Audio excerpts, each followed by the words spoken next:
خواہش اور چاہ میں بڑا فرق ہے۔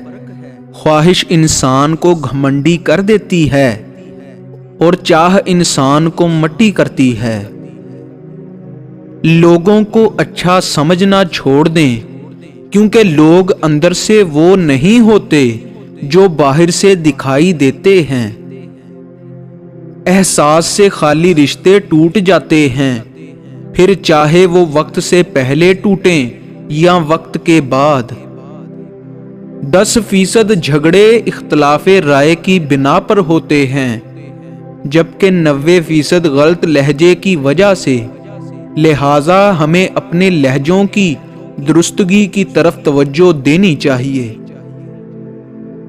کبھی کبھی ڈھیروں لفظ ہونے کے بعد بھی بولنے کو دل نہیں چاہتا، نہ بتانے کے لیے اور نہ جتانے کے لیے اور نہ ہمدردی کے لیے۔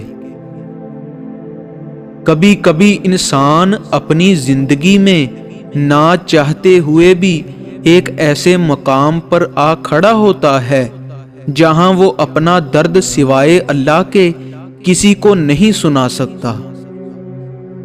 کبھی کبھار بحث کرنے سے بہتر ہے جو آپ کو جیسا کہہ رہا ہے آپ ویسا ہی تسلیم کر لیں، کیونکہ وقت کے پاس بہتر جواب ہوتا ہے۔ اللہ تمہیں ایسے شخص کی صحبت سے محفوظ رکھے جو تمہاری روح کو گھائل، دل کو بیمار اور تمہارے ذہنی سکون کو تباہ کر دے۔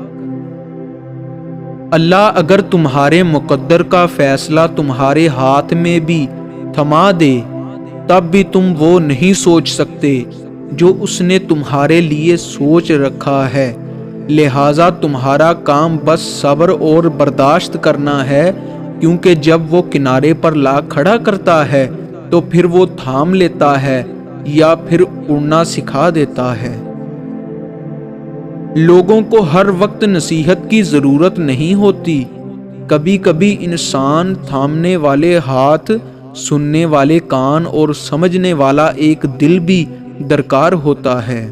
جو شے آنسوؤں میں بہا دی جائے وہ دوبارہ آنکھ کی زینت نہیں بن سکتی، خواہ وہ محبت ہو، عداوت ہو، توجہ، لمحہ یا پھر کوئی انسان۔ زندگی آزمائشوں کا سمندر ہے، کسی سے لے کر آزمایا جاتا ہے تو کسی کو دے کر آزمایا جاتا ہے۔ کہیں صبر کی اور کہیں شکر کی آزمائش ہے۔ ہر چیز کا صدقہ ہوتا ہے اور ظرف کا صدقہ یہ ہے کہ کم ظرف لوگوں کو نظر انداز کر دیا جائے۔ اگر ساتھ دینے والا لڑکھڑا جائے تو اسے سنبھال لیا جاتا ہے، تبدیل نہیں کیا جاتا۔ کسی کو پانے کے لیے ہماری خوبیاں بھی کم پڑ جاتی ہیں اور کھونے کے لیے ایک غلطی ہی کافی ہے۔ اگر آپ کی وجہ سے کوئی رب سے جڑ گیا تو یہی آپ کے لیے کامیابی ہوگی۔ اس لیے دوسروں کو اپنی باتوں کے ذریعے اللہ کی محبت سے جوڑ دیں تاکہ وہ آپ کی کوشش سے اللہ والا بن جائے۔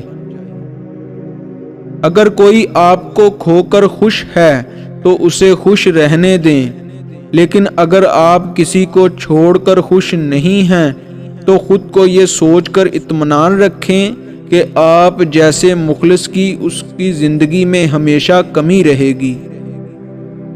انسانوں کو انسانوں کی طرح ٹریٹ کیا کریں۔ اگر کوئی آپ کے ہر رویے کو خاموشی سے برداشت کر رہا ہے تو اس کا مطلب یہ نہیں کہ اس کے منہ میں زبان نہیں، بلکہ اس کی پرورش اچھی ہوئی ہے۔ اگر کوئی آپ سے محبت سے پیش آ رہا ہے تو آپ بھی اچھا رویہ رکھیں، ورنہ وقت ہمیشہ ایک سا نہیں رہتا۔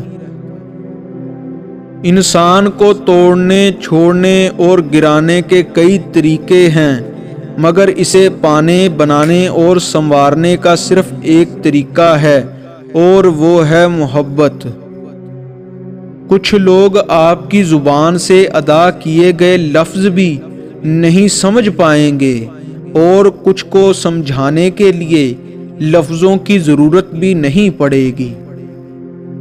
انسان بڑا خود غرض ہے، اپنی مرضی ہو تو مردہ انسان کو بھی اپنے سینے میں برسوں زندہ رکھ سکتا ہے، اور اپنی مرضی نہ ہو تو کسی چاہنے والے کی تمام کوششوں پر کانٹا لگا کر اسے زندہ درگور بھی کر سکتا ہے۔ انسان اپنی تمام عمر اپنا سارا کھیل اپنی خواہشوں کے بساط پر ہی کھیلتا ہے۔ پھر ایک وقت آتا ہے جب آپ سمجھ جاتے ہیں کہ آپ کی اہمیت جو ہے وہ کسی کی زندگی میں ویسی نہیں ہے جیسی آپ کی زندگی میں ان کی اہمیت ہے۔ اپنے ضمیر کی آواز پر لبیک کہہ کر تنہا رہ جانا کسی گمراہ ہجوم کے پیچھے چلنے سے بہت بہتر ہے۔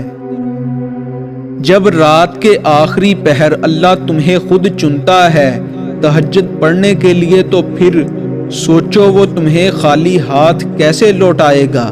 اس لیے جب بھی رات کے آخری پہر آنکھ کھلے تو اسے بے وجہ مت سمجھ لینا، اس کا مطلب اللہ تم سے تہجد میں ملاقات کرنا چاہتا ہے۔